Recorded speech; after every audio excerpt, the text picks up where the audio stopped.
శ్రీమాత్రే నమః. ఒక మంచి మాట.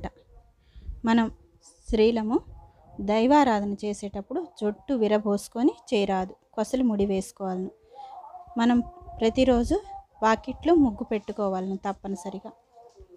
ప్రతినిత్యం తులసి పూజ చేయాలి. అంటే చెట్టు నీళ్లు పోసి దండం పెట్టుకున్నా చాలా మంచిది. సూర్యుడికి నమస్కారం చేయాలి. వ్రతదీక్ష పూనినప్పుడు సుఖ పద్ధతులను విడనాడాలి. దీక్ష పూర్తి అయిన వెంటనే బ్రాహ్మణునికి దక్షిణ తప్పనిసరిగా ఇవ్వవలెను.